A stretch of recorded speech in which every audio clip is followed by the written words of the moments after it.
حیدری حسینیت زندہباد حسینیت زندہباد یزیدیت مرداباد یزیدیت مرداباد دشمنان اہل بیت پہ لعنت بے شمار دشمنان اہل بیت پہ لعنت بے شمار برائے خوشنودی امام زمان بلند تر صلوات اللہم صلی اللہ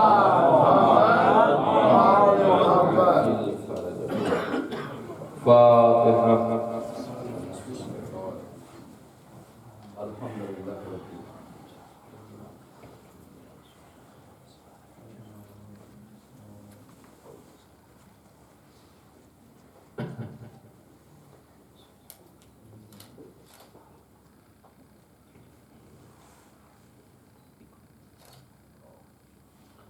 لا حول ولا قوة إلا بالله العلي العظيم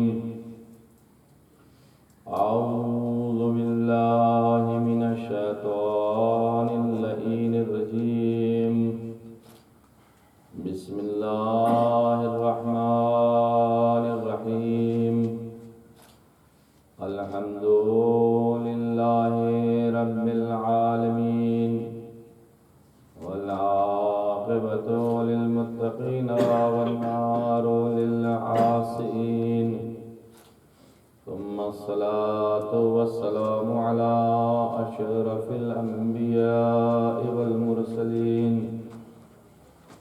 سيدنا ونبينا وشفيع ذنوبنا وطبيب قلوبنا ومذكي نفوسنا الملقب بطه والياسين رحمة للعالمين مولانا ومقتدانا بالقاسم محمد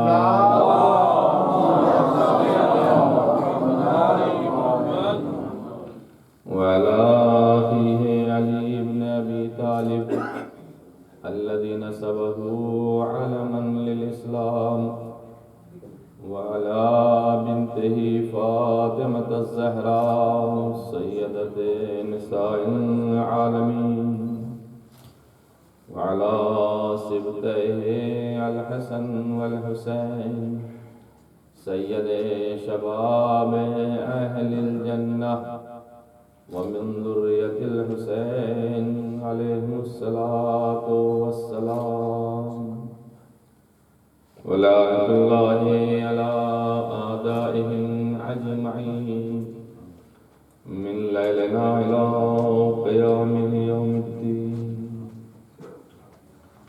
أما بعد فقد قال رسول الله صلى الله عليه وآله وسلم بسم الله الرحمن الرحيم إني تارك فيكم الثقلين كتاب الله وإترتي أهل بيتي ما إن تمسكتم بهما لن تضلوا بعدي فإنهما لن يفترقا حتى يرضى علي الحوض درود پڑھ دیں محمد اللہم صلی اللہ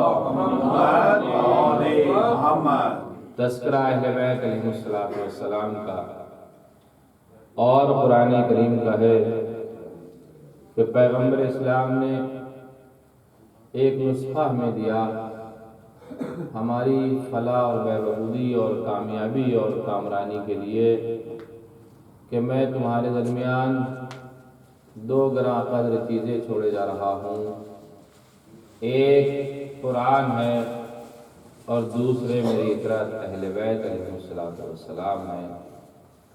تم ان دونوں سے متمسک رہنا اور یہ دونوں کے دونوں جدا نہیں ہوں گے یہاں تک کہ حوض کوثر پر مجھ سے ملیں گے۔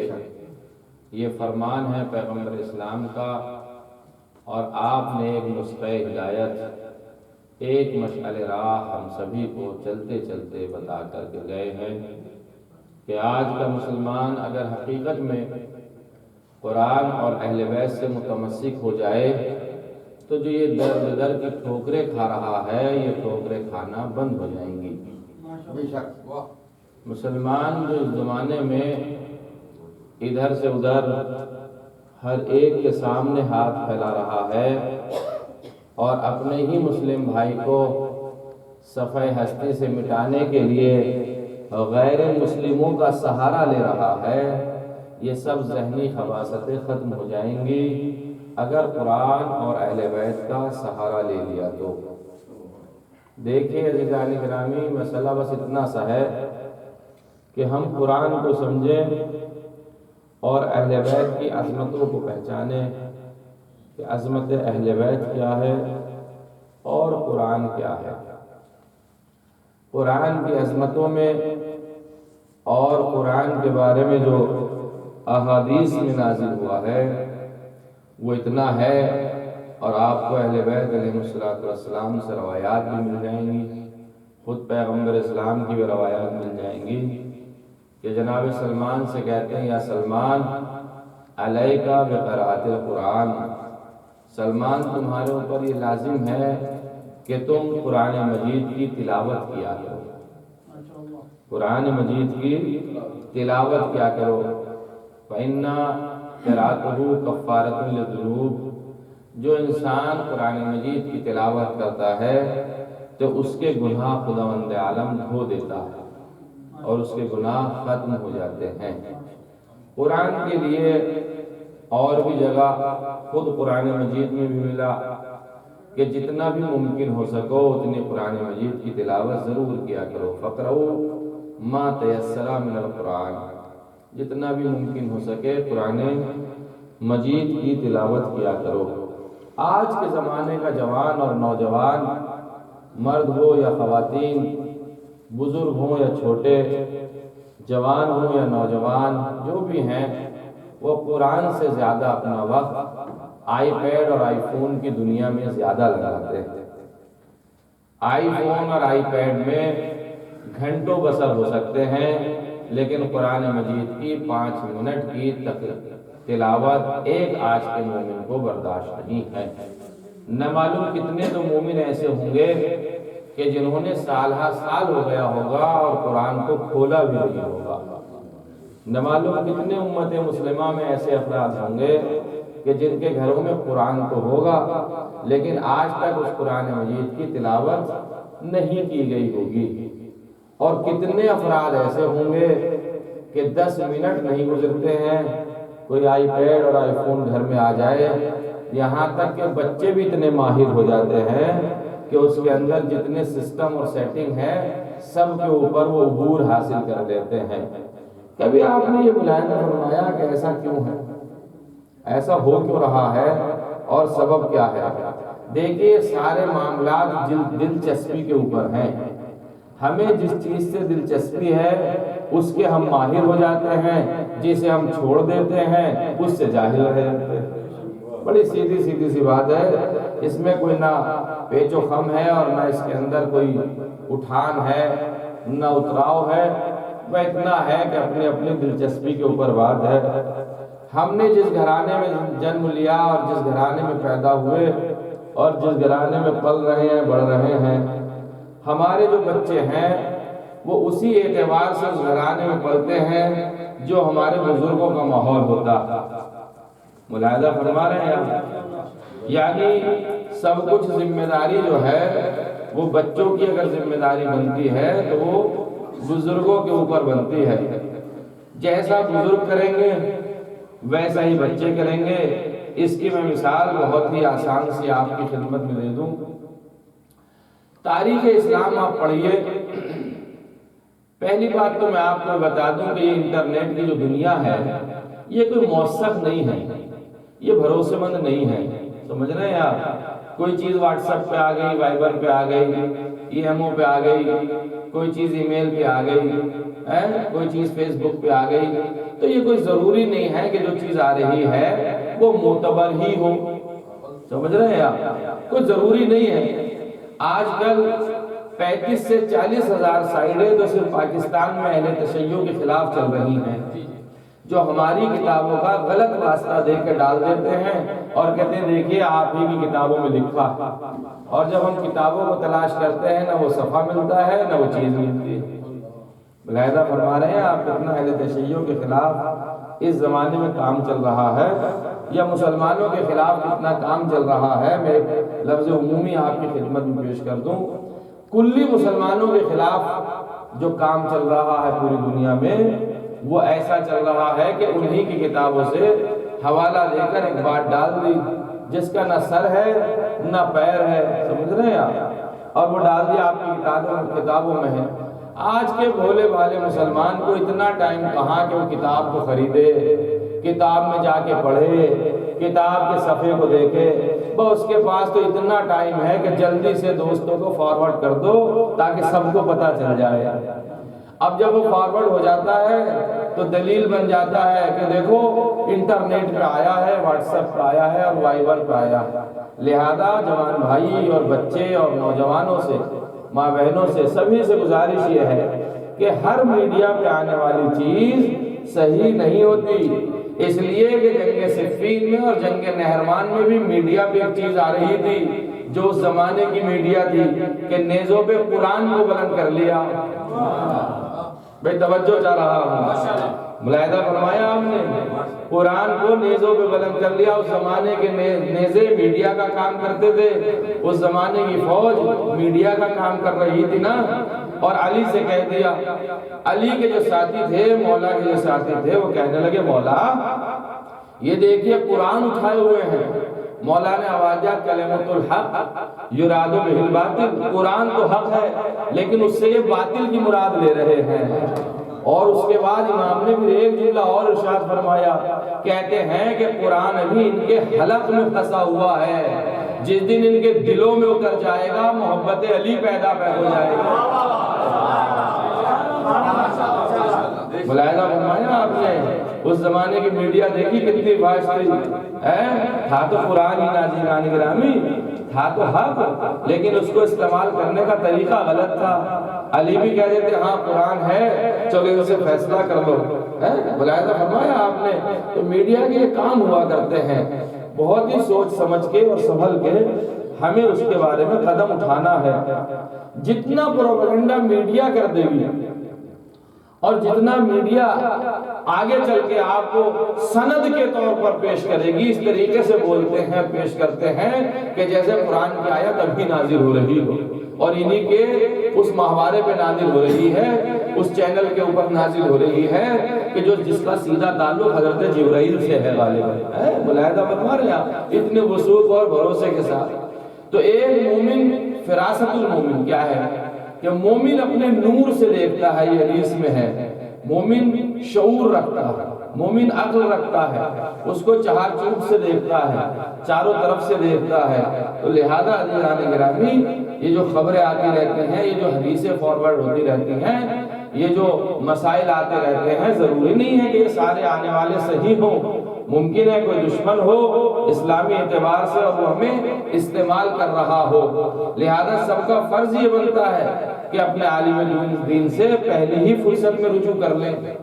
جب پہلی ہی فرصت میں رجوع کر لیں گے تو اس مسئلے کا حل بڑا آسانی سے نکل جائے گا اور ہمارے جوان اور نوجوان بچے بہکنے سے بچ جائیں گے۔ دیکھیں میڈیا کام کیسے کیا کرتی تھی، میں آپ کو ایک بات بتاؤں۔ کتابوں میں ملتا اور کتابوں کی دنیا بڑی عظیم دنیا ہے، کتاب پڑھنے کا شوق تو خیر میں نہیں کہہ سکتا کہ کسی کو نہ ہو، لیکن اتنا کہہ سکتا ہوں اس خاص دنیا میں کسی کے پاس ٹائم نہیں ہے کتاب اٹھانے کا، وقت نہیں ہے انسان کے پاس کتاب اٹھانے کا۔ ایک ہی راستہ بنا ہے کہ وہ فرش ازا پہ آئے اور اپنے ذاکرین اور علماء سے کہے کہ حضور ذرا اس موضوع پہ بھی روشنی ڈال دیجئے گا تاکہ لوگوں کو اس بات کے بارے میں علم ہو جائے۔ مسئلہ کیا ہوتا ہے؟ مسئلہ ہمارے یہاں سب سے بڑا یہ ہوتا ہے کہ اختلافی جو بحثیں ہوتی ہیں، اختلافی بحثیں جو اپنے ذہنوں کی ایجاد ہوتی ہیں اور اسلام سے اس کا کوئی تعلق نہیں ہوتا ہے، وہ اختلافی بحثوں میں شیطان آگے بڑھ کر کے وہ ہمارا ساتھ بہت دیتا ہے۔ سامنے بیٹھے والے مومن سے کہے گا تم حق پہ ہو بولتے رہو، یعنی یہ بات ذہن میں آئے گی۔ ہم سے کہے گا تم حق پہ ہو بولتے رہو، آخر دو میں سے ایک ہی تو حق پہ ہوگا ایک بات پہ، دو پہ تو ہو نہیں سکتا، یا اس کی بات غلط ہوگی یا اس کی بات غلط ہوگی۔ اس کا بہترین راہ حل کیا ہے؟ دیکھیے ملاحظہ فرمائیے، اور یہ علوم آل محمد علیہ السلام ہے اور حدیثوں میں وارد ہوا ہے، اور اس طریقے کا عربی میں جملے ملتے ہیں۔ ارشاد ہوتا ہے احمل علی اخیکا سبعین مہملا، اگر تمہارے بھائی مومن نے کوئی بات کہی ہے تم سے یا کوئی واقعہ تمہارے ساتھ میں پیش آ گیا ہے، اب میری پوری مجلس درس اخلاق نہ ہو جائے، میں موضوع کی طرف آنا چاہوں گا بڑی جلدی سے۔ اگر تمہارے ساتھ میں کوئی واقعہ پیش آ گیا ہے، کسی مومن نے کوئی بات تم سے کہی ہے، تو 70 طرح سے اپنے مومن بھائی پر احتمال دو، 70 طرح سے احتمال دو۔ مثال کے طور پر آپ بیٹھے ہوئے ہیں، ایک مومن آیا اور وہ آنے کے بعد سیدھا امام بارگاہ میں آ گیا، اب آپ سوچنے لگیں گے کتنا بدتمیز ہے، اس نے سلام بھی نہیں کیا، کتنا اکڑو ہے، دولت میں اتنا مغرور ہو چکا ہے، کسی سے ہاتھ بھی ملانا پسند نہیں کرتا ہے۔ یہ ساری چیزیں ذہن میں آئیں گی کہ نہیں آئیں گی؟ اب اسلام نے اس پہ روک لگا دی، اسلام کہتا نہیں اس طرح سے احتمال دو، ہو سکتا ہے اس نے سلام کیا ہو ہم نے نہ سنا ہو سکتا ہے اس نے سلام کیا ہو ہمارے کانوں تک اس کی آواز نہ آئی ہو سکتا ہو وہ اپنی کسی فکر میں ہو، اس نے دھیان نہ دیا ہو کہ ہم بیٹھے ہوئے ہیں، ہو سکتا ہے۔ اس طریقے کا جب احتمال ہوگا تو یہ دل مومنین کا شیشے کی طرح شفاف ہو جائے گا، نہ وہ اس کی طرح برا سوچے گا اور نہ یہ اس کے بارے میں برا سوچے گا۔ ایک دوسرے کے بارے میں جب اچھا سوچو گے تو مومن کامل کہلاؤ گے۔ ملاحظہ فرما رہے ہیں آپ، یہ ہے تربیت اسلام اور یہ ہے درس اسلام۔ لیکن آج کل مومن کا مزاج کیا ہے؟ مومن بڑھ کر ایک ہی بات کو ریپیٹ کرتا رہتا ہے، نہیں جی ایسا کیوں ہو گیا، اس نے ایسا کیوں کر دیا، ہم نے کبھی ایسا نہیں دیکھا تھا۔ ارے بھائی 70 طرح کا احتمال دو، 70 تو بہت بڑی بات ہے، 7 احتمال دے کے دیکھنا کیسے ایمان کی طرف دوڑنے لگو گے۔ اسلام نے تو 70 تک کی اجازت دی ہے نا عزیزان گرامی۔ اب اسی طریقے سے پیغمبر کے زمانے میں ہوا کرتا تھا۔ تاریخ یہ بتاتی ہے عزیزان گرامی کہ اصحاب کرام میں جتنے بھی ہمارے بزرگ صحابہ گزرے ہیں، ان اصحاب کرام میں کسی بھی آدمی کو کرم اللہ وجہہ نہیں لکھا جاتا۔ تاریخ ہے، یہ تو تاریخ بیان ہو رہی ہے عزیزان گرامی۔ آپ کو برادران اہل سنت کی کتابوں میں مل جائے گا، برادران شیعہ کی کتابوں میں مل جائے گا، کسی انسان کو بھی کرم اللہ وجہہ نہیں کہا جاتا، کرم اللہ وجہہ نہیں کہا جاتا سوائے ذات علی ابن ابی طالب کے۔ یہ سب نے لکھا ہے، بلکہ سوائق محرقہ میں بقول حسن بصری انہوں نے ان کی کتاب عظیم اس میں لکھا ہے کہ کرم اللہ وجہہ کا لفظ صرف علی پہ صدق آتا ہے، اس لیے کہ ہوتا یہ تھا، اور کتابوں میں کچھ اس طریقے سے موجود ہے، میں بہت دور سے مقدمہ بنا کے کسی موضوع کی طرف آپ کو لانا چاہتا ہوں۔ ہوتا یہ تھا، کتابوں میں محفوظ یہ ہے عزیزان گرامی کہ جب کہیں تاریخ کی کتابوں میں یا حدیثوں میں آیا ہے بزرگوں کا نام، تو ان کے سامنے آیا ہے لکھا ہوا رحمت اللہ علیہ، یا آیا ہے رضی اللہ تعالیٰ عنہ، یعنی اللہ کی رحمتیں ان پہ ہوں یا خدا ان سے راضی ہو جائے۔ حضرت علی علیہ السلام کے لیے کرم اللہ وجہہ آتا ہے، یعنی اللہ ان کے چہرے کو مکرم بنائے، معزز بنائے، یعنی ان کا چہرہ چمکتا ہوا چہرہ ہے۔ آپ یہ تاریخ میں آپ پڑھ لیں گے اور اٹھا کر کے دیکھ لیں گے۔ سوال ہمارا سب سے بڑا جو پیدا ہوتا ہے عزیزان گرامی، اب میں تھوڑا سا مختصر کر دوں، وہ یہ ہو رہا ہے ان کو کیوں رضی اللہ کہا جا رہا ہے یا رحمت اللہ، ان کو کیوں کرم اللہ وجہہ کہا جا رہا ہے، یہ دونوں کا فرق کیا ہے، ترجمہ میں نے آپ کی خدمت میں پیش کر دیا۔ تو سوائق محرقہ میں حسن بصری کے بقول انہوں نے ایک لفظ لکھا ہے، اور وہ یہ لکھتے ہیں کہ پوری کائنات میں اس زمانے میں، اچھا ایک بات یاد رکھیے گا، ایک بحث آتی ہے مسلمانوں کے درمیان میں کہ ہم مسلمان کب سے ہوئے ہے کہ نہیں بات؟ دیکھیے ایسا ہے، مسلمانوں کا جو سلسلہ ہے، اگر آپ مان لیجئے پیغمبر اسلام کے بعد سے، تو کچھ لوگ 800 سال ہوئے ہوں گے جو مسلمان ہوئے، کچھ لوگ 1000 سال سے مسلمانوں کا سلسلہ چل رہا ہے، کچھ لوگوں کا 1200 سال سے چل رہا، کچھ لوگوں کا 400 سال سے چل رہا، کچھ لوگوں کا 200 سال سے مسلمانوں کا سلسلہ چل رہا، کچھ لوگوں کا 100 سال سے مسلمانوں کا سلسلہ چل رہا، کچھ لوگ ایسے ہیں جو ابھی 50 سال پہلے مسلمان خاندان میں آئے ہیں، کچھ لوگ ایسے ہیں ابھی 10-20 سال میں آئے ہیں، سمجھ رہے ہیں آپ؟ یعنی کوئی بھی اس زمانے سے پیغمبر سے پہلے سے ایک سلسلہ نہیں آیا مسلمان ہونے کا، بلکہ یہ سب بعد ہی کی پیداوار ہے پیغمبر اسلام کے بعد میں جو سلسلے مسلمان چلا۔ میں سادات کی بات تو نہیں کرتا، سادات تو پیغمبر کے زمانے سے شہزادی دو عالم حضرت فاطمہ زہرا سلام اللہ علیہا،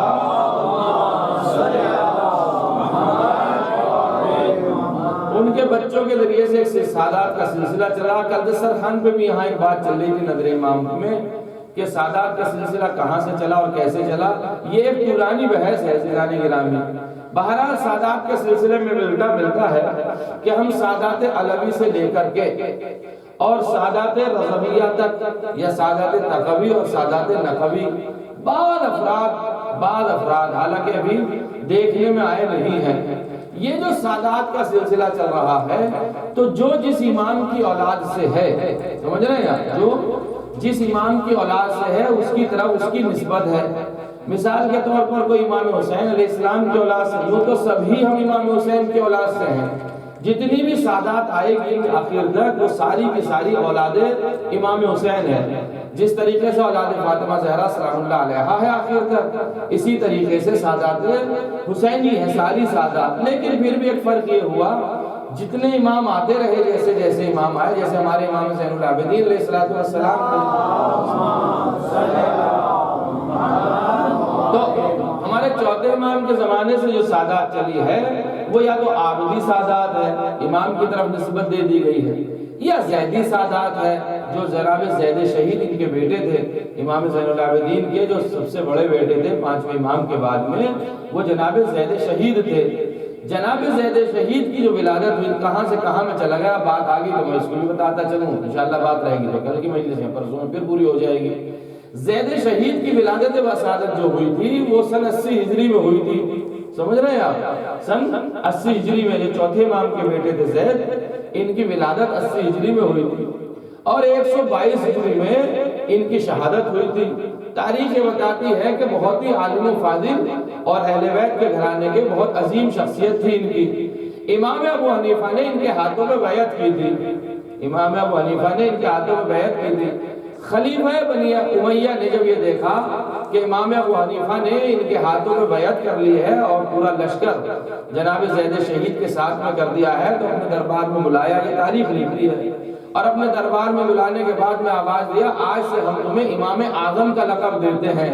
توجہ چاہ رہے ہیں، چاہ رہا ہوں میں آپ حضرات کی، امام ابو حنیفہ کو ابھی تک امام اعظم نہیں کہا جاتا تھا، ہم تمہیں آج سے اعظم کا لقب دیتے ہیں اور اپنی بیعت ان سے اٹھا لو، یعنی ان کے ساتھ بیعت نہ رکھو۔ امام ابو حنیفہ کو جب اعظم کا لقب ملا تو زید شہید کی بیعت کو توڑ دیا تھا۔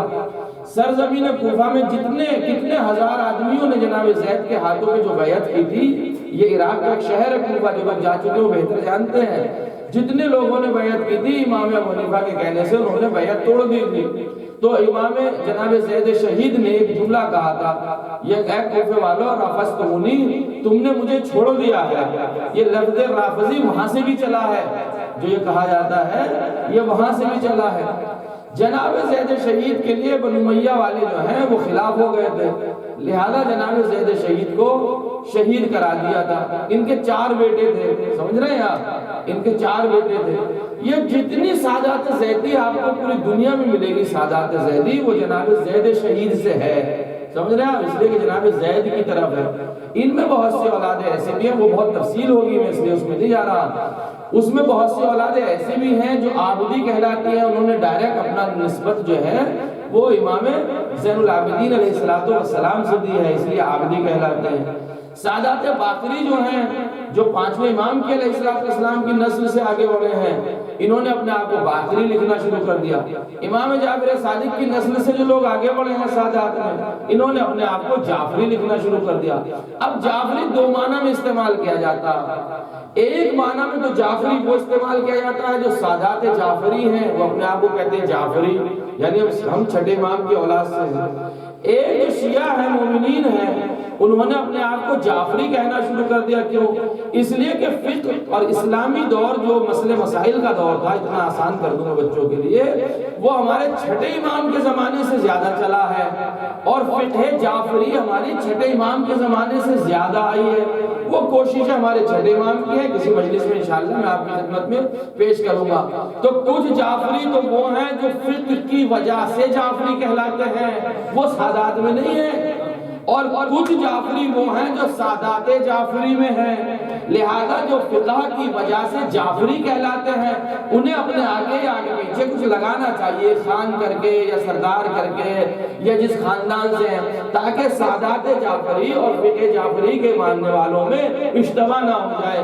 اس لیے کہ اگر کوئی مومن سید نہیں ہے اور اپنے آپ کو سید لکھے تو شہزادی اس سے ناراض ہوتی ہے، اور اگر کوئی سید ہے اور اپنے آپ کو سید نہ لکھے تو اس سے بھی شہزادی ناراض ہوتی ہے.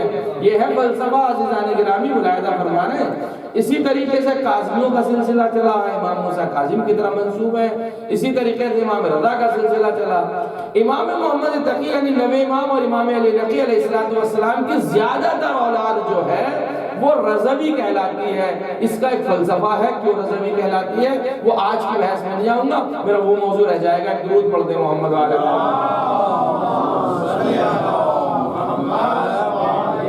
آئیں گی وہ باتیں، لیکن میں آپ کو تشنا جان بوجھ کے چھوڑنا چاہتا ہوں تاکہ آپ کا ذہن تذبذب میں اس لیے رہے اور میری قدر و منزلت آپ کی نگاہ میں بڑھتی رہے کہ معلوم ہوا قبلہ نہ معلوم کس دن پڑھیں گے اس بات کو، لہذا مجلس کو آج مس نہ کیا جائے.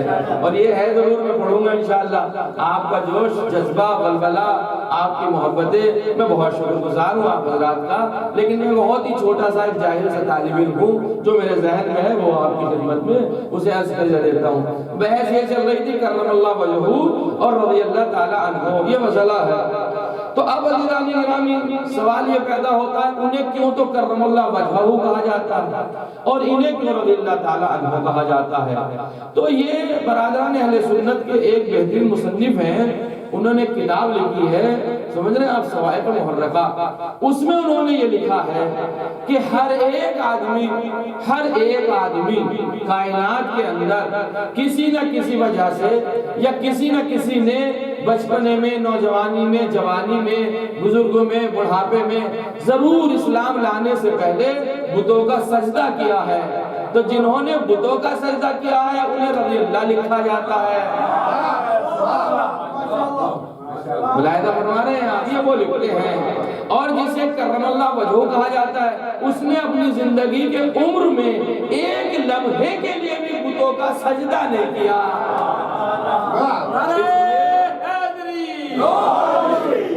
یہ میں اپنی طرف سے نہیں کہہ رہا، صواعق محرقہ کا جملہ مولانا اسماعیل صاحب قبلہ نے اپنی کتاب میں لکھا ہے، آپ ان کی کتاب میں بھی پڑھ سکتے ہو، انہوں نے اس کا حوالہ دیا ہے. وہ کہتے ہیں علی کو کرم اللہ وجہہ اس لیے کہا جاتا ہے کہ کبھی انہوں نے بتوں کے سامنے اپنے آپ کو نہیں جھکایا، نہ بتوں کے لیے سجدہ کیا ہے، بلکہ وہ ایک جملہ اور آگے اپنی طرف سے بڑھاتے وہ کہتے ہیں علی وہ نہیں ہے جو بتوں کے سامنے سجدہ کریں، بلکہ دوش پیغمبر پہ آ کے بتوں کو توڑا ہے. تو بتوں کو سجدہ کرنے والے رضی اللہ ہوتے ہیں اور بتوں کو توڑنے والے کرم اللہ وجہہ ہوتے ہیں. نعرہ تکبیر، نعرہ رسالت، نعرہ حیدری. دیکھیے ہم کسی کی دل آزاری نہیں کرتے، ہم ایک تعریف پیش کر رہے ہیں حوالے کے ساتھ میں، ملاحظہ فرمائیں اور آپ بھی یاد رکھیے گا. اچھا اب سوال یہ پیدا ہوتا ہے علی نے سجدہ کیوں نہیں کیا بتوں کو، اور انہوں نے بتوں کو سجدہ کیوں کیا؟ سوال تو ہو سکتا ذہن انسانی میں بات آ سکتی ہے، نہیں بہت دور مجھے لے جانا ہے آپ کو، میں کیا کروں، بہت اتنی تیزی سے گزر جاتا ہے کہ مجھے بھی پتہ نہیں چلتا کہ ایک گھنٹہ گزر جائے گا. ملاحظہ فرما رہے ہیں آپ. بھئی سوال یہ پیدا ہوتا ہے کہ انہوں نے کیوں سجدہ کیا اور انہوں نے سجدہ کیوں نہیں کیا؟ دونوں کا مسئلہ ہے نا. دیکھیے ایک بات میں آپ کو بتا دوں، بچے جو ہوتے ہیں نا، معصوم بچے، چھوٹی عمر کے بچے، یہ اپنے بزرگوں کے نقال ہوتے ہیں، یعنی ان کی نقلیں اتارتے ہیں. کہہ دی میں نے بات اپنی، بات ختم ہو گئی. بات میں نے اپنی پہنچا دی اور بات ختم ہو گئی۔ ملاحظہ فرما رہے ہیں بچے جو ہیں وہ اپنے بزرگوں کے نقال ہوتے ہیں۔ آئیے میں اس کی مثال دے دوں۔ آپ کا گھر اسلامی گھرانہ ہے، آپ نماز پڑھتے ہیں، نہ آپ کی صبح کی نماز قضا ہوتی ہے، نہ آپ کی ظہرین کی نماز قضا ہوتی ہے، نہ آپ کی مغربین کی نماز قضا ہوتی ہے۔ اچھا نماز پڑھا کیجئے، میں ایک بیچ میں روک کے 2-3 جملے کہتا چلوں۔ نماز پڑھا کیجئے۔ نماز پڑھنے سے 2 چیزوں کا بہت بڑا فائدہ ہے۔ ایک تو نماز پڑھنے سے رزق میں اضافہ ہوتا ہے، اور نہ پڑھنے سے رزق میں تنگی ہوتی ہے۔ اس کو قرآن نے کہا ہے من اعرض عن ذکری ان لہو معیشۃ ضنکا۔ یہاں ذکری سے مراد نماز ہے، مفسرین نے لکھا یعنی جو ہماری نماز سے روگردانی کرتا ہے تو ہم اس کے لیے مصیبتیں ڈال دیتے ہیں، اس کے رزق میں سے اٹھا لیتے ہیں، اس کے رزق میں برکتیں نہیں دیتے۔ یہ ہے نماز کا مسئلہ۔ دوسرا مسئلہ نماز کیوں پڑھنی چاہیے؟ اس لیے کہ نماز نہ پڑھنے سے عزاداری بدنام ہوتی ہے۔ نماز نہ پڑھنے سے عزاداری بدنام ہوتی ہے۔ ایک آقا حسین کے عزادار کو یہ چاہیے کہ آقا حسین کی عزاداری بدنام نہ کرائے۔ کیوں؟ اس لیے کہ امت مسلمہ یہ کہتی ہے عزاداری تو کرتے ہیں، نماز نہیں پڑھتے۔ تو پڑھ کر کے تمام کائنات کو بتا دیجئے کہ ہم نماز بھی پڑھتے ہیں اور عزاداری بھی کرتے ہیں۔ تم صرف نماز پڑھتے ہو، عزاداری نہیں کرتے، پھر بھی ہم تم سے ایک قدم تو آگے ہیں۔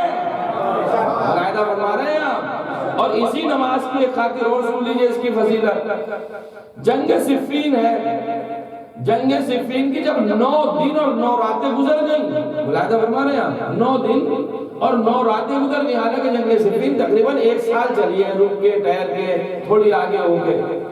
جیسے 10ویں رات آئی اور مغرب کا وقت ہوا، ویسے مولا کائنات نے مصلی بچھایا اور نماز کی طرف آمادہ ہو گئے۔ ابن عباس نے ایک مرتبہ کہہ دیا مولا اس وقت جنگ کے وقت آپ نماز پڑھ رہے ہیں، لوگوں کا ہجوم ہے، تیر تبر چل رہے ہیں، نیزے چل رہے ہیں۔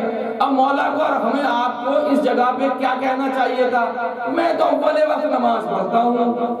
بھئی ہم سے کوئی پوچھتا تو مجھے کہتے ہیں دیکھو میں تو اول وقت نماز پڑھتا ہوں۔ علی نے یہ جملہ نہیں کہا کہ میں اول وقت نماز پڑھتا ہوں، علی نے کہا اسی نماز کی خاطر تو جنگ کر رہا ہوں۔ ملاحظہ فرمایا آپ نے، اسی نماز کی خاطر تو جنگ کر رہا ہوں، اسی نماز کو بچانے کے لیے تو معاویہ کے مقابلے میں آیا ہوں۔ تو نماز کا بچانا علی کی سیرت بھی ہے اور نماز کا بچانا حسین کی سیرت بھی ہے۔ ضرور پڑھ دیں محمد علیہ۔ لہذا پڑھوں گا وہ باتیں نماز کے سلسلے کی پھر کبھی آئیں گی انشاءاللہ۔ تو فی الحال اتنا ہی ضروری، ایک مومن کو جو حسینی ہے اس کی نماز قضا نہیں ہونی چاہیے۔ یہ اس کا ایک فریضہ ہے، اس کی ڈیوٹی ہے، فرض ہے اس کے لیے کہ ایک آقا کا چاہنے والا وہ نماز کو قضا نہ کرے۔ دیکھیں آپ نے دیکھا ہوگا بچے اپنے بزرگوں کے ناقل ہوتے ہیں، نقال ہوتے ہیں، نقل اتارتے ہیں۔ اگر گھر کے اندر ایک خاتون ہے اور سر پہ چادر رکھتی ہے، فرض کر لیجئے پردے سے رہتی ہے، اس کی چھوٹی سی بچی ہے، 2 سالہ بچی، 1.5 سالہ، 3 سالہ، چاہے ماں کی چادر نہ سنبھلے لیکن پھر بھی پہن کر چلنا چاہتی ہے۔ کیوں؟ اس لیے کہ نقال ہوتے ہیں بچے۔ توجہ چاہ رہا ہوں میں آپ سے، دیکھیں کیا کہاں لے کے جا رہا ہوں میں آپ کو، ماں کے چپل بڑے ہوتے ہیں، نہ پہنے جائیں، لیکن بچی یہ کوشش کرتی ہے امی کے چپل پہن کے چلوں چاہے گر جائے۔ کیوں؟ بچے نقال ہوتے ہیں۔ ایک گھرانے میں فرض کر لیجئے کوئی نماز پڑھتا ہے، آپ نے مصلی بچھایا، بچوں کی خاص عادت ہوتی ہے 1.5 سال کے 2 سال کے بچے اگر ہیں تو وہ آئیں گے اور مصلی پہ بیٹھ جائیں گے، چاہے کسی بھی حالت میں ہو، چاہے برہنہ ہو، کپڑے پہنے ہوں، کپڑے نہ پہنے ہوئے ہوں، آئیں گے اور اپنے پاپا کی سجدگاہ کو اٹھائیں گے اور اس کے بعد جو ہے نماز وہ شروع کر دیں گے۔ اچھا ایک بات تو اور ہے، ہم نے اگر نماز شروع کر دی تو مجبوری ہے، شروع نہ کی تو ہم آواز دیں گے بیگم صاحبہ ذرا اسے ہٹا دو، مجھے نماز پڑھنے دو، ہے کہ نہیں بات؟ کہیں گے ہٹاؤ ذرا یہ نماز میں ڈسٹرب کر رہا ہے اسے، مجھے نماز پڑھنے دو۔ اچھا یہ ہر ایک کے بچے تو ہے نہیں جو سجدے کی وجہ طولانی کر دیا جائے، جو حالت نماز میں آ جائے اور 70 مرتبہ سبحان اللہ پڑھنا پڑے، وہ تو ایک رسول تھے، ایک حسین تھے۔ ان بچوں کو تو ہٹایا جائے گا نا رضان گرامی، ہٹایا۔ آپ نے ایک بات دیکھی ہوگی ان بچوں کو، بچے نہ تو یہ جانتے کہ قیام کیا ہے، نہ بچے یہ جانتے کہ قعود کیا ہے، نہ بچے یہ جانتے کہ رکوع کیا ہے، نہ بچے یہ جانتے کہ ذکر کیا ہے۔ بچے سیدھے سجدے میں جاتے ہیں، یعنی فطرت انسانی میں سجدہ ہے، فطرت انسانی میں سجدہ ہے، فطرت انسانی میں سجدہ ہے۔ توجہ چاہ رہا ہوں آپ سب، میں آگے اپنے موضوع کی طرف۔ انسان کی فطرت میں سجدہ ہے کہ نہیں بات؟ بچہ 1 سال کا ہو یا 2 سال کا ہو، کوئی اور عمل نہیں انجام دیتا، سیدھا سجدے میں جاتا ہے۔ یعنی اللہ نے فطرت انسانی کو جو ڈھالا ہے وہ سجدے میں ڈھالا ہے، سجدے میں ڈھالا ہے، تاکہ بچہ بھی ہے تو فوراً سجدے میں جاتا ہے۔ اب آپ سے ایک سوال کرنا چاہوں گا، اگر مولا کائنات فرض کرو 2 سال کے ہیں اور وہ گھر میں کسی کو سجدہ کرتے ہوئے دیکھ رہے ہیں، نہیں پہنچے آپ، وہاں تک نہیں پہنچے آپ، خاموشی آپ کی بتا رہی ہے۔ بھائی فرض کر لیجئے اس سے 2 صورتیں ہیں، 2 صورتیں نکلتی ہیں، یا تو اس گھرانے میں سجدہ ہوتا تھا جو علی نے بچپن سے سجدہ نہ چھوڑا، دیکھیں توجہ فرمائیں، یا تو اس گھرانے میں سجدہ ہوتا تھا جو علی نے بچپن سے سجدہ نہیں چھوڑا، یا اس گھرانے میں علی 2 سال کے اتنے سمجھدار تھے کہ وہ اللہ کو پہچانتے تھے، سجدہ کرتے تھے۔ بہت میں نے خلاصہ کر دیا بات کا، بعد میں آپ ابھی رک جائیے، میں روک نہیں رہا آپ کو نعرے سے، میں آپ کی سب کی طرف سے لگا لیتا ہوں، نعرہ حیدری، اللہ فرمانے میری بات پوری ہونے دیجیے آپ، دیکھ رہے ہیں؟ یا تو اس گھرانے میں سجدہ ہوتا تھا جو بچپن سے ہی علی نے سجدہ کیا اور بتوں کے سامنے اپنا سر نہ جھکایا، اسی لیے تو کرم اللہ وجہہ ہوئے عزیزان گرامی۔ یا علی اس لائق تھے کہ بچپنے میں بھی جانتے تھے کہ سجدہ کیا ہے۔ اگر پہلی والی صورت ہے کہ سجدہ ہوتا تھا تو ابو طالب کو مومن کہیے،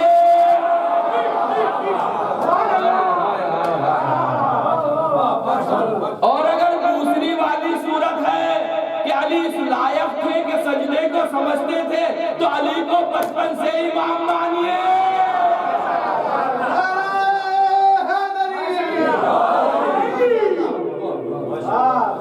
درود پڑھ دیں محمد علیہ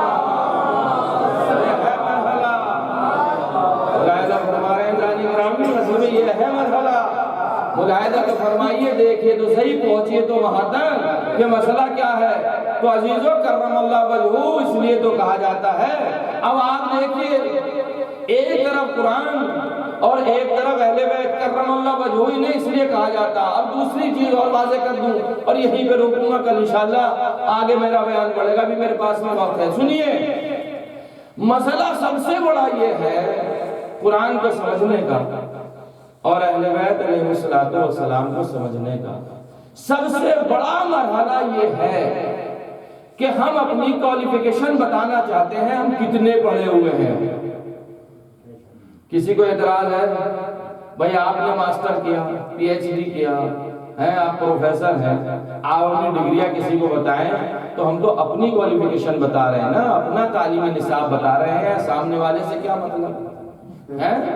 بھئی اپنے لیے بتا رہے ہیں نا، ہم نے کیا پڑھا ہے؟ ہم نے بیسک کیا ہے، ہم نے انٹر کیا ہے، ہم جو ہے یونیورسٹی میں گئے ہیں، ہم نے اس کے بعد جو ہے انجینئرنگ کی ہے، ہم نے اس کے بعد پی ایچ ڈی کی ہے، ہم نے اس میں بھی ماسٹر کیا ہے، آج ہم پڑھے لکھے ہیں۔ فرض کر لو میں نہیں ہوں، میں مثال دے رہا ہوں، میں دیکھا نہیں پڑھا آدمی ہوں، چھوٹا سا طالب علم آپ کے سامنے آ گیا، مولا کے صدقے میں آقا حسین علیہ السلام کی جوتوں کے جو خاک ہے اس کے صدقے میں یہاں تک پہنچ گیا آپ کے سامنے میں، تو چھوٹا سا طالب علم، لیکن کوالیفیکیشن اپنی اعلان کرنے میں کوئی عیب نہیں ہے۔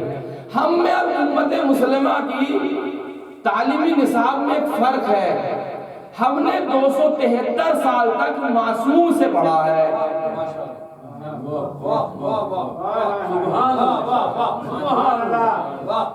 ہم نے 273 سال تک 273 ایئرز ہم نے معصوم کے سامنے پڑھا ہے.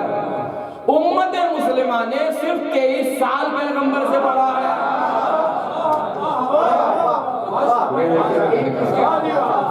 مشاہدہ بتا رہے ہیں ہم میں اور امت مسلمہ میں ایک فرق ہے. اچھا ایک جملہ اور سن لیجئے, بڑی اچھی بات مولانا مرزا محمد اطہر صاحب قبلہ نے کہی, خدا انہیں سلامت رکھے, طول عمر عطا فرمائے. بڑی اچھی بات انہوں نے کہی ہے. وہ کہتے ہیں 23 سال تک امت مسلمہ نے جو پڑھا ہے ہم اس میں بھی شریک رہے ہیں. ہم اس میں بھی شریک رہے ہیں. اب اس کو میں کوڈ کو ذرا سا ایکسپلین کر دوں, ذرا سا واضح کر دوں. یہ کوڈ کیا ہے 273 سال کا اور 23 سال کا. دیکھیں پیغمبر نے جب بعثت کا اعلان کیا تو 40 سال کی عمر تھی آپ کی. 13 سال آپ مکے میں رہے تو ہم پیغمبر کے سبھی ساتھ میں رہے. پیغمبر مکے سے مدینے چلے گئے, مدینے 10 سال رہے تو 13 اور 10 کتنے ہوتے ہیں؟ 23 سال ہوتے ہیں نا. 23 سال آپ بھی ساتھ تھے, امت مسلمہ بھی ساتھ تھی, سب پیغمبر کے ساتھ میں تھی, علم حاصل کر رہی تھی پیغمبر سے. پیغمبر کی وفات کے بعد امت مسلمہ نے اپنے آپ کو انڈیپینڈنٹ ہونے کا اعلان کر دیا, یعنی آزاد ہو گئے. پیغمبر کی وفات کے بعد مسلمانوں نے اپنے آپ کا اعلان کر دیا کہ آپ پیغمبر چلے گئے ہیں. لہذا اعلان کیسے کرا, ذرا اور واضح کر دوں. 6 آدمیوں کی ایک شورا بیٹھ گئی کمیٹی کہ اب پیغمبر کے بعد فلاں حاکم بنے گا, پیغمبر کی ضرورت نہیں, وہ چلے گئے. ملاحظہ فرما رہے ہیں آپ. تو وہ 23 سال تک پیغمبر کے ساتھ تو رہے, ہم مان لیتے ہیں جیسے رہے, مجھے اس سے بحث نہیں. 23 سال انہوں نے پیغمبر سے پڑھا. پیغمبر کے جانے کے بعد یہ سلسلہ ان کا ختم ہو گیا جو سلسلہ تھا. اب دوسری طرف سے آئیے, پیغمبر کی وفات کے فوراً بعد ہم نے اپنا مرجع اور اپنا مرکز مولا علی کو مانا. دیکھیے یہ جو بلب میرے سر کے اوپر جل رہا ہے, یہ جو روشنی ہو رہی ہے, اگر اس روشنی میں اور جہاں سینٹر سے لائٹ آ رہی ہے, جہاں جنریٹ کی جا رہی ہے, وہاں تک اگر 1/4 انچ کا فاصلہ بھی ہو جائے تو یہ بند ہو جائے گا, یہ بند ہو جائے گا, یہ جلے گا نہیں, یہ روشنی نہیں دے گا. کیوں؟ دونوں میں فاصلہ ہو گیا. امت مسلمہ نے 23 سال پڑھنے کے بعد میں اپنا کنیکشن رسالت سے ختم کر دیا, اور ہمارا فاصلہ پیغمبر اسلام کے بعد 273 ہجری تک, بلکہ میں 273 نہیں عزیزان کرام 329 ہجری تک, پورے 273 سال تک ہمارا سلسلہ نہیں ٹوٹا. آپ کہیں گے کیسے؟ اس لیے کہ 40 ہجری تک تو ہم علی سے پڑھتے رہے, اور علی ایک لمحے کے لیے 1/4 انچ کے لیے ہم سے جدا نہ ہوئے, ہم علی سے لیتے رہے. علی کے بعد فوراً ہم حسن سے لیتے رہے, حسن کے بعد ہم حسین سے لیتے رہے, حسین کے بعد ہم سجاد سے لیتے رہے, ان کے بعد ہم باقر سے لیتے رہے جو خود بھی باقر العلوم رہے, ہم ساجد سے لیتے رہے, ہم قاضم سے لیتے رہے. یہ ہمارا علمی سلسلہ 260 ہجری تک چلا. کتنا؟ 260 ہجری تک چلا. تو 260 سال تو ہو گئے جنہاں نے ہمارے گرامی یہ ہمارے یہ, اور 23 سال ہمارے وہ. بھئی دیکھیں اس میں آپ کو 10 سال کم کرنے نا رسول اللہ والے, بھئی 260 ہجری ہو گئے, 10 میں رسول گئے تو 250 بچے. 250 سال تو یہ ہمارا سلسلہ 260 تک رہا, اور 23 سال ہمارے وہ 250 اور 23 کتنے ہوتے ہیں 273 ایئرز اولڈ. یہ 273 سال تک ہمارا سلسلہ نہیں ٹوٹا. جب ہمارا 273 سال تک سلسلہ علمی نہ ٹوٹا, اب ہم میدان پریکٹیکل میں آ گئے. میں نے ایک جملہ کہا ہے, اب آپ دیکھ لیجئے گا ہم پریکٹیکل میں کیسے آئے. 260 ہجری میں ہمارے آخری امام کی غیبت صغریٰ شروع ہو گئی. غیبت صغریٰ میں امام تو پردے میں چلے گئے, لیکن آپ نے 4 نائب معین فرما دیے. ایک عثمان بن سعید, ایک محمد بن عثمان, ایک حسین بن رو, اور ایک سمری, چوتھے سمری تھے. غیبت صغریٰ کا سلسلہ عزیزان گرامی یہ تقریباً 70 سال چلا. پریکٹیکل میں ہم کیوں تھے یہ سن لیجئے 260 میں جب امام پردے میں چلے گئے تو ہم انہیں اپنے مسائل دیتے تھے، اس مسئلے کا حل کیا ہے، اس مسئلے کا حل کیا ہے، اس مسئلے کا حل کیا ہے۔ امام کے جو پہلے نائب تھے وہ امام تک ہماری عرضی لے جاتے تھے، امام وہاں سے جواب بھی دے دیتے تھے، اور جواب کیسا دیتے تھے؟ شان امامت کے خیال لحاظ سے جواب دیتے تھے، جو شائستگی تھی شان امامت کی ویسے جواب دیتے تھے۔ شان امامت کی شائستگی کیا یہ سن لیجئے، میں بتاؤں آپ کو۔ آپ نے دیکھا ہوگا پرانے زمانے میں خطوط لکھے جاتے تھے، بھئی آج کل کا زمانہ تو ٹیکسٹ میسیج کا ہے نہیں کہ یوں کٹ کلک کیا اور وہاں پہنچ گیا۔ اس زمانے میں خط لکھے جاتے تھے، آؤں گا میں ادھر بھی، میں بہت تیزی کے ساتھ میں ادھر رہا ہوں۔ اس زمانے میں خط لکھے جاتے تھے، فرض کر لیے میں نے یہ سوچا کہ اب حسین بن رو جا رہے ہیں، یا ان سے پہلے محمد ابن عثمان جا رہے ہیں، یا ان سے پہلے عثمان بن سعید جا رہے ہیں جو امام کے خاص نائب تھے، یہ جائیں گے تو میں اپنے 5 سوال ان کو لکھ کر کے دوں گا تاکہ یہ میرے مسئلے کو لیتے چلے آئیں۔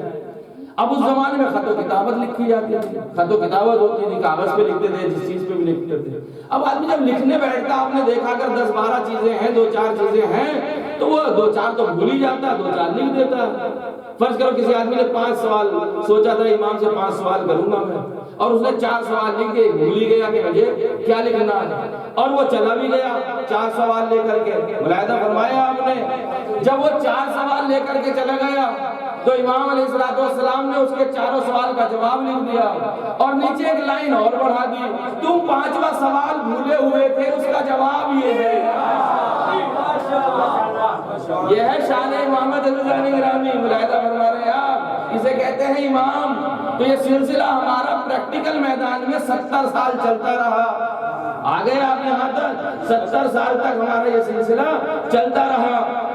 عزیزان گرامی، جن لوگوں کا علم صرف 23 سال کا تھا وہ اب راویوں کے اور پری پیڈ اور پیڈ ملاؤں کے سہارے بیساکھی لے کر جی رہے تھے، اور جن لوگوں کا 273 سال کا وقفہ تھا ان لوگوں نے کسی کا سہارا نہیں لیا، جو مرکز علم تھے ان سے جا کے پوچھ لیتے تھے۔ تو آپ اب بتاؤ پی ایچ ڈی آپ نے کری ہے یا ہم نے؟ ایگرون پڑھتے ہیں محمد آل محمد، یہ ہے رہ گئے نہیں بہت سی باتیں میری، اور میں اس بات تک نہیں پہنچا پایا۔